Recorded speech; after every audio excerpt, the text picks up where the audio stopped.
Well, good morning. I don't have nearly the topic that you've just seen in the first two presenters. But my name is Stephen Alonso.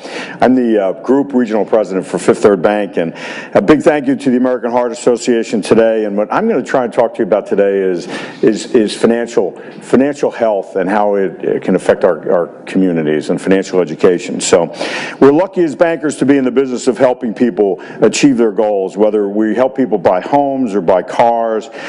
We help businesses finance their business growth and create jobs in our community. And, our vision at Fifth Third is to be the one bank that people most value and trust. And we take that very seriously.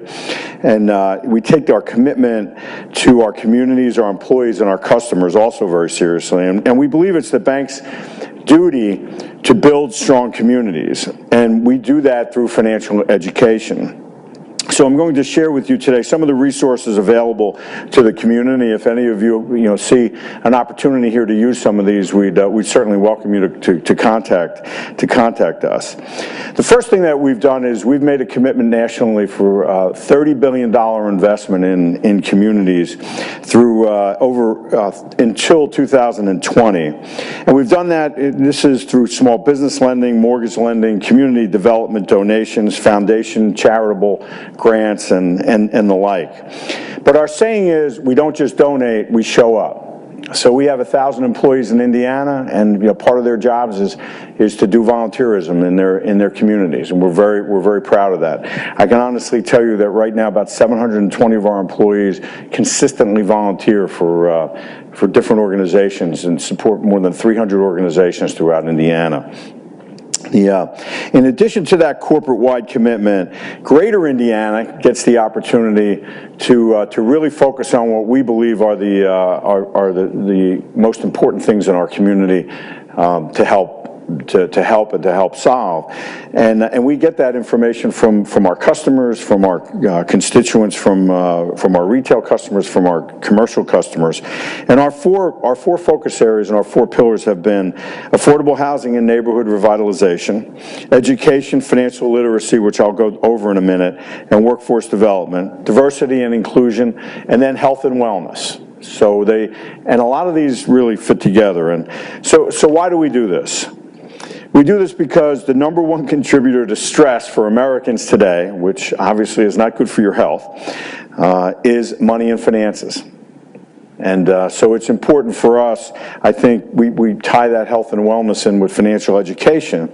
It has big implications on the health front. We feel like we have a responsibility to help educate people on how to manage their finances and build a successful future. And we do that through three major programs. One is Young Bankers, which is for 5th and 6th graders, which I'm sure many of you in the room did not go through when you were in grammar school. I certainly didn't go through it. And we teach 5th and 6th graders through their teachers or through our employee volunteers in their classrooms about anything from the difference between a checking account and a savings account, and how you calculate interest, what's the difference between a stock and a bond, things like that. They're very basic. And then many of these students do presentations and get presentation skills after that. We also have a program called the Fifth Third Finance Academy, which is designed for high schoolers, which is also either taught online, typically through the classroom. And then we also have a very powerful program called Empower You, which we actually teach to adults. They're usually employees of our customers or their community groups. And we've done that in Eskenazi Hospital, for example, Community Hospital, the state of Indiana, Goodwill, Volunteers of America, American Seniors Communities,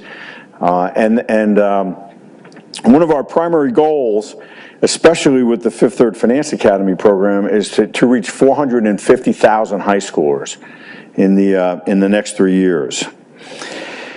So we find that those programs are critically important to have people understand, should I rent or should I buy? Should I use my credit card or should I use my debit card? How do I pay for college? How do I save? When should I start saving? How much should I be saving? Investment options, insurance, taxes.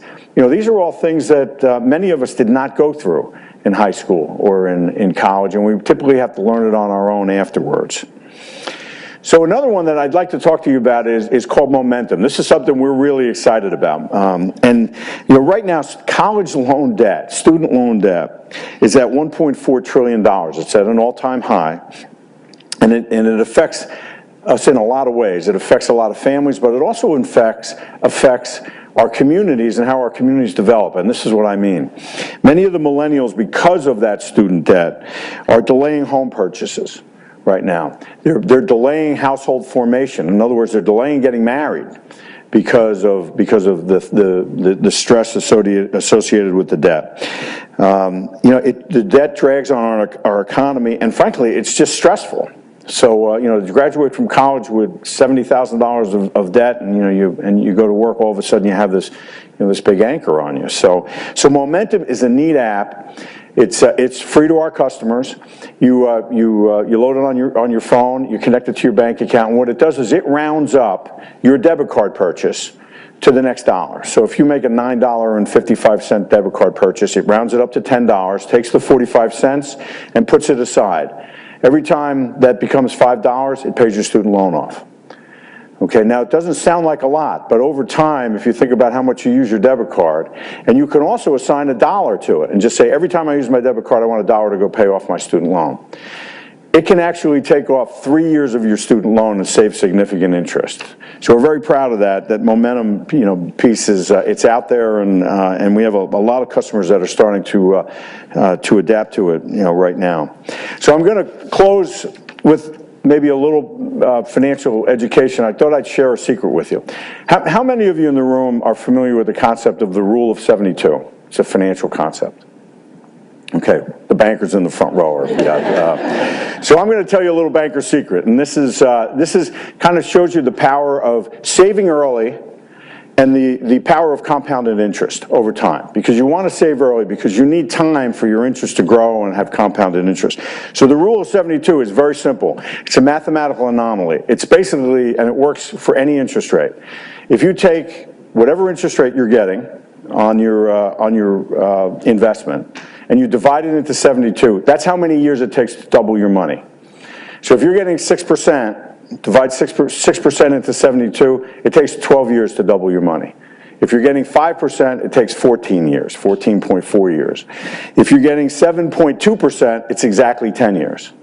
It's a very simple concept, but it shows you over time, for example, if you started at $10,000, when you were 25 years old, if you had $10,000 and you never invested another dime, when you were 65 and ready to retire, that $10,000 at 5% would be worth $73,000. That same $10,000, if you had it when you were 50 and you only saved it, and it had only 15 years to grow at 5%, it turns out to only be $21,000. In the last 15 years of the $10,000 you put away when you were 25, in the last 15 years, it earns $40,000.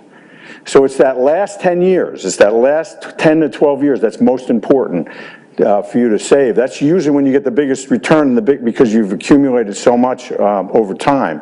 And that's why it's so important to save early and save often. So thank you.